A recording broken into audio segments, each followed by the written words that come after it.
Hey guys, thank you so much for joining me in another video. So the Row has opened up a location in Paris. So this from Vogue, Mary-Kate and Ashley Olsen find a home for the Row in Paris. So this is a very significant move for Ashley and Mary-Kate, for the brand, especially due to recent news. We've heard about the investors, the owners of Chanel, the heiress of L'Oreal, the founders of Net-a-Porter and Moda Operandi are minority investors. Since securing that capital, it is suspected that they will use this to further expand their retail presence. With recent news, they now have opened up a new store. I think this investment, we will continue to see this trajectory of them opening up several stores, as well as I'm sure we'll see new lines of different types of product ranges. But I thought we'd talk about this recent Vogue article, the new store, the furniture, the interior design, as well as how this interior design style really informs their fashion. And I know this is a little bit more on the niche side, but I thought it was just an interesting topic. You can find this article written by Mark Holgate from Vogue. It'll be linked down below. The article starts off by talking about the location, Rue du Mont Tabor. Apologies about the mispronunciation. This is a lesser known street between Rue de Rivoli and Rue Saint-Honoré. The article talks about how momentous this is, how this is something that they have been wanting for so long, but they wanted to find the right location. They had been looking around for the right location for the past 18 months, but they didn't want to, as the article states, get a cookie cutter boutique space. Instead, they actually found a space that used to be a restaurant. So they're being really considerate and they're taking their time. Again, this is very much how the Row likes to do things. If they're going to do it, they're going to do it right. And maybe it takes some time, maybe it takes a while, maybe it takes 18 months. I'm so glad that they didn't settle, and it's better to do something in time. You walk in and immediately your cortisol levels are instantly lowered. That is how I imagine you would feel going into the store. They talk about the windows, and what's interesting is they talk about how massive the windows are, which is really not on brand for the Row. Mary-Kate states that they don't like to put anything in their windows. So to kind of work with this, they've incorporated the use of blinds, which are edged with ribbons designed by Lulu Marquand. I'm sorry if I'm mispronouncing that. She actually used to work with Chanel, and I think it's very interesting how this article emphasizes this. They show up the close-ups of the blinds. Also noteworthy how in their recent collection, the Winter 2024 collection, we saw a heavy feature of blinds. When I think about these blinds, how they represent privacy, but also they're in control at the same time. And I think that's like a theme within their work. When I think about Mary-Kate and Ashley Olsen as being so famous at such a young age, wanting to have these blinds to control how much they want to reveal to the world, but also protect themselves. And when I look at Lulu Marquand's work, the blinds, they feel they're about lightness and light, but also protection. I also think we see these themes when we look at the Row's fashion. Another thing that the article points out is how they wanted the store to feel like it was a part of the neighborhood. They really wanted a space that would feel in harmony with the environment. Ashley states it has to be a nice experience for the community, a sense of the store being local. And again, I think that is very much on brand with the Row. When it comes to the interior decoration, they actually went to Jacques Grange. His clients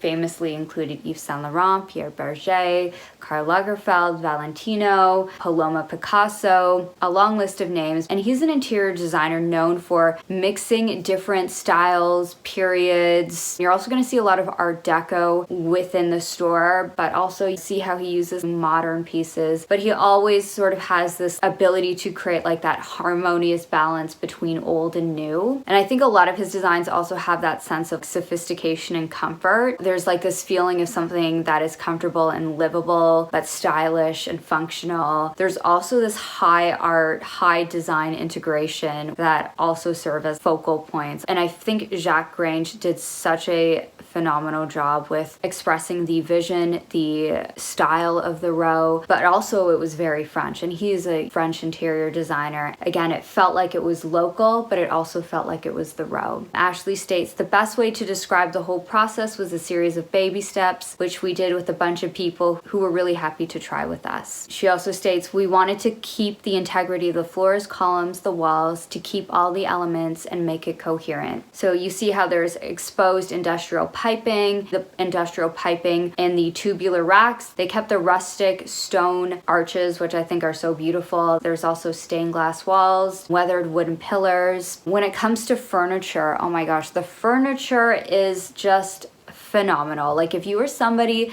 that loves French Art Deco, this will be like a dream. They mention how there's a column wood plinth by furniture designer Marcel Couard, and he's a French Art Deco designer. There's also wooden chairs by Victor Coutret, and these are from the 1940s. The article mentions how the store wants to create a welcoming seating area, which is interesting because in contrast, most stores it'll be like product, product, product, whereas they want to have this space to welcome visitors.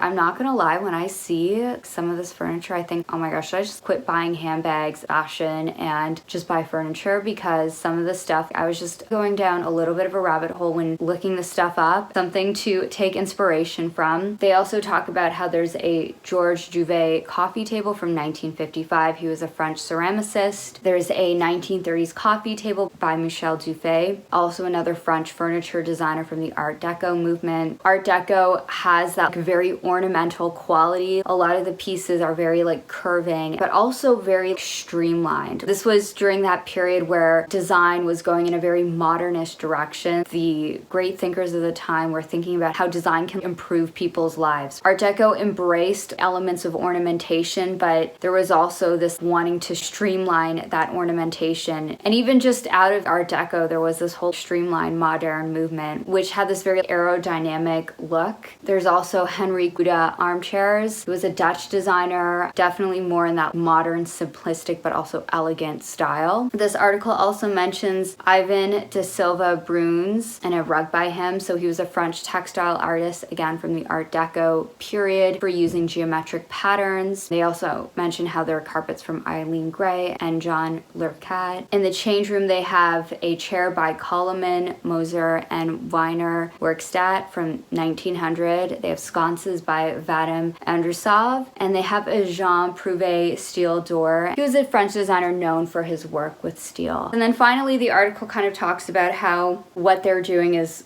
quote unquote very us, how they're really happy that they found a place that was very them. While it's quote unquote not the most obvious place to be in Paris, they have really found success in being designers that choose to do things a little bit differently. They could have easily found a location where they're sitting beside a Gucci, just on a like strip of luxury stores. This is very much on brand to kind of take this side street that was formerly a restaurant and take on the design elements of the community and like the history of that community. I think it's super fascinating how they've been able to develop their brand and communicate their brand. I actually think this is their strongest way of communicating, through their design choices, through their furniture. Even the Rose Instagram, we all know it's not like click link to buy product, right? They use that platform to promote mainly art and design that they like. And I've talked to many of you guys that aren't necessarily fashion people, but you love interiors, you love architecture, and you also love the Row. And it is really exciting to think that there will be more stores like this with this new investment.